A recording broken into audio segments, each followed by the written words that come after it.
Алдан принял республиканскую эстафету «Знамя Победы». Она приурочена к 75-летию Победы в Великой Отечественной войне. Символ пробудет в районе до 20 августа. До этого времени знамя побывает во всех населенных пунктах, рассказывает Руслан Павлов. Уже по традиции Знамя Победы принимают юноармейцы. За 10 дней, пока реликвия пробудет в Алданском районе, именно юные патриоты будут неустанно сопровождать и охранять алый стяг. Я горжусь своей страной и рад поучаствовать в данном мероприятии. Это честь памяти наших дедов, отцов.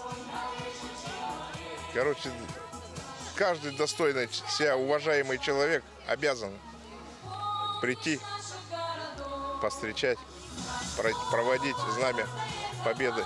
Деды наши дошли до Берлина. Так что вот. Мемориальные мероприятия и митинги по случаю прохождения республиканской эстафеты «Знамя Победы» привлекают жителей и гостей города.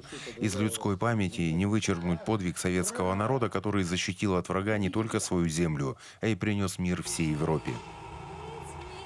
11 740 наших земляков ушло на фронт. 4530 наших земляков не вернулось. И пока эти цифры мы помним, я думаю, что такие акции будут поднимать память. И пока мы будем помнить, такого мы больше никогда в жизни не допустим. Знамя Победы – это не просто исторический символ. Оно объединяет сердца и души российского многонационального народа. Оно не позволяет забывать о постоянной угрозе неонацистских и террористических организаций и помнить подвиг российских солдат во всех локальных военных конфликтах.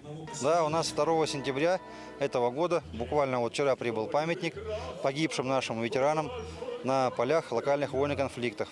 Это бронзовый памятник высотой более 2 метров, солдат с автоматом. Знамя Победы побывает во всех населенных пунктах Алданского района и 20 августа будет торжественно передано соседнему Мегино-Кангаласскому району. Руслан Павлов, Александр Лукин, Алдан.